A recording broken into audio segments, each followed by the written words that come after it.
Tonight, we will share a story that asks a question most of us never dare to answer out loud. What if forgiveness was never about kindness? What if every apology you accepted cost you something you didn't even know you were losing? Piece by piece, memory by memory, until there was nothing left to give.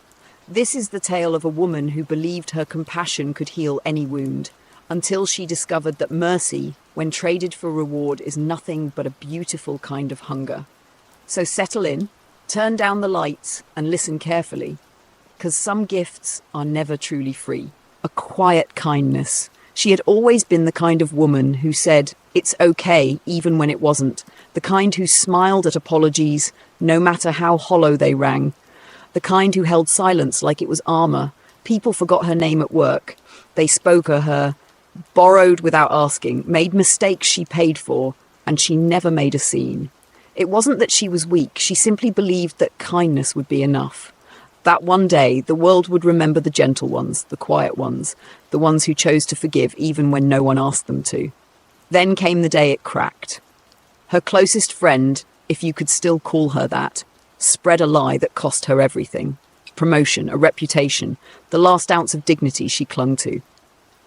And when the friend came with trembling lips and guilty eyes, murmuring a shaky, "I'm sorry," something in her snapped and then melted. She whispered, "I forgive you," not because she meant it, but because it was all she'd ever known how to say. That night, when she returned to her cold apartment, she found a delicate gold bracelet lying on her kitchen table. Still warm, still glinting. She lived alone. She locked the door. No one had been there. It didn't make sense. She searched the drawers, the floor, the hallway. Nothing explained its presence, except perhaps the apology. The next morning she stared at the bracelet under morning light, and something unfamiliar flickered behind her eyes. It wasn't fear, it wasn't confusion, it was curiosity. The bracelet was only the beginning. For days she tried to convince herself it was some forgotten trinket, a coincidence her tired mind had conjured. But she couldn't shake the memory of that moment, her friend's forced apology, her own hollow forgiveness, the way the air had felt afterward. Charged, expectant, somehow watching. She put the bracelet in a drawer and told herself to forget. And for a while, she almost did, until the next time. It was a colleague who had borrowed her research files without asking. They'd presented her work as their own, and she had sat there, her face burning, while the room applauded. Later, they cornered her in the break room, smirking. "Sorry," they said, casual and careless. "Didn't think you'd mind." Her heart pounded in her throat. She could feel the words pressing against her teeth. "I forgive you." She didn't want to say them. Not this time. But something deeper than pride, deeper than anger, was waiting in the shadows of her chest. An ache she didn't understand. She felt herself leaning into it, almost against her will. And when she finally spoke, her voice was so soft it barely qualified as sound. "To forgive you." Later, when she returned home, there was a small velvet box on her bed. Inside lay a pearl ring, luminous and cold. She sank onto the mattress, her hands shaking. There was no denying it now. This was a transaction. Her forgiveness had become currency. She tried to feel afraid, tried to imagine all the ways it could be a curse.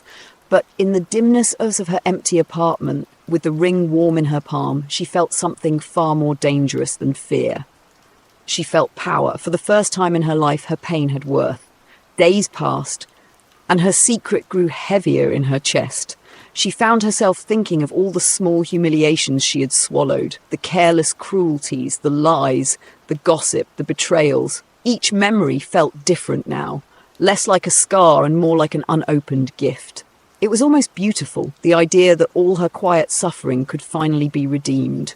And so when the next apology came, a neighbour who had backed into her car and left a shallow dent, she didn't hesitate. "I forgive you," she said, and meant it only halfway. That evening she discovered an envelope with crisp bills tucked beneath her door. She didn't report it, didn't question it. Instead, she began to wonder what else might be waiting for her if she could simply let go of her anger, and just how much her forgiveness was truly worth. The shift was subtle at first. She didn't plan it. She never said the words, "I want to be hurt." But some part of her opened. She stopped avoiding the people who mistreated her. stopped shrinking from the small cruelties of the world. Instead, she began to watch them, calmly, almost patiently, as if every insult, every wound was a doorway. All she had to do was step through. At work, a junior employee made a snide comment about her appearance during a meeting, something about her clothes being outdated, her face looking tired. The room went quiet.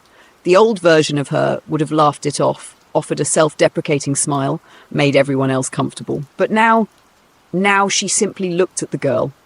Let the silence stretch, let the discomfort settle. When the girl fumbled out a half-hearted apology, she nodded and said it, slowly, deliberately. "I forgive you."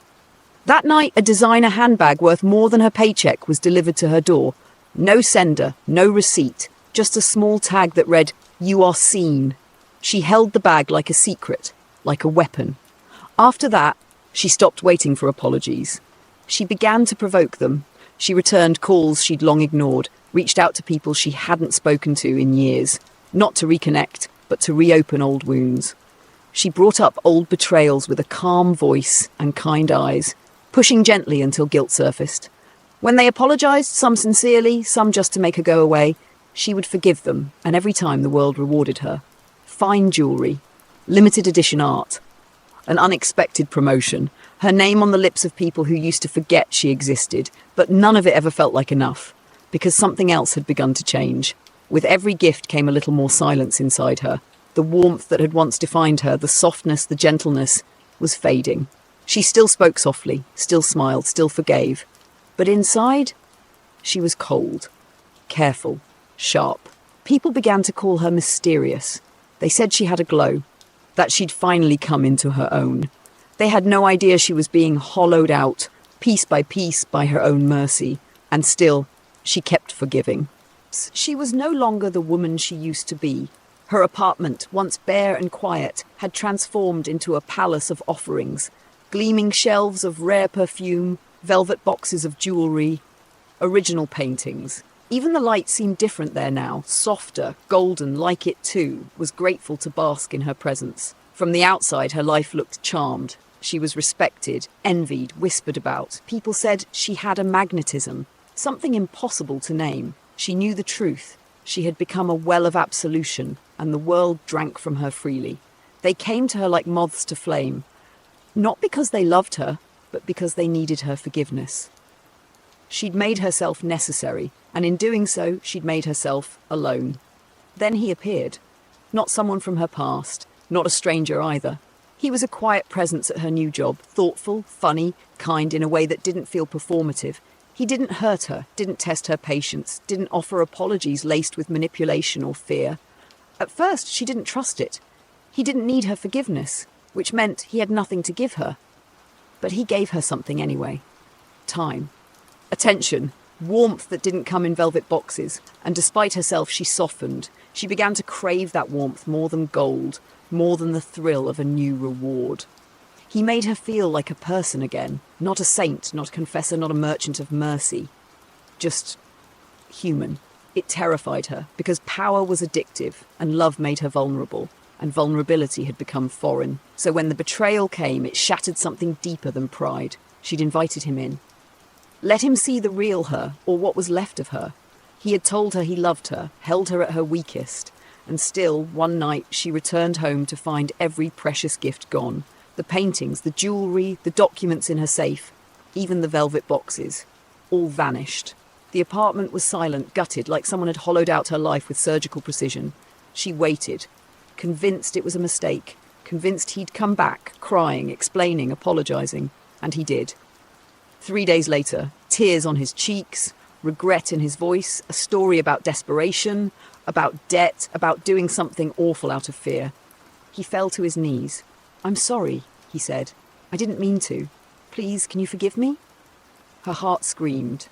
This was it, the greatest betrayal of her life, and the gift it would bring must be unimaginable. She could feel it, the air shifting, that charged silence again. But this time it wasn't just the promise of gold, it was everything. She stared at him, at the man she had let in, at the knife disguised as a lover. Her lips parted, and for the first time in a long, long while, she said nothing. The man was still on his knees, his shoulders shaking, his hands outstretched in a plea that looked almost holy. But she felt nothing, no pity, no anger, no hunger for the gift that should have come if she whispered those two words. Only emptiness. And beneath the emptiness, a kind of clarity that felt like acid. All those years she'd believed she was generous. All those times she'd told herself her mercy was proof she was better, kinder, stronger. But she hadn't been forgiving. She had been bartering, trading absolution for comfort, for beauty, for validation. The knowledge settled into her bones with a cold, unstoppable certainty. You cannot forgive what you never truly wanted to survive. Because this wasn't some petty cruelty. This was the theft of every illusion she'd built her new life upon. He hadn't just stolen her treasures, he'd stolen the story she told herself, that she was still capable of love. And that was the one thing she could not forgive. Her lips refused to shape the words. In the corner of the gutted room, she saw the shadows gathering, not the comforting darkness that used to bring her gifts, but something different, something that had been waiting for this moment. The moment she failed to keep her end of the bargain, because this power, this miraculous, intoxicating gift, had never been a blessing, it had been a contract, and she had broken it. A tremor ran through the air. He looked up at her, eyes wide with fear. "Please," he whispered, "I'm sorry." But the silence between them had become a chasm, too wide to cross, too deep to fill.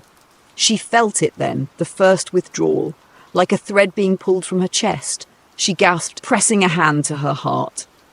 Something she hadn't noticed before was unravelling inside her, a thread of warmth she'd thought was hers alone.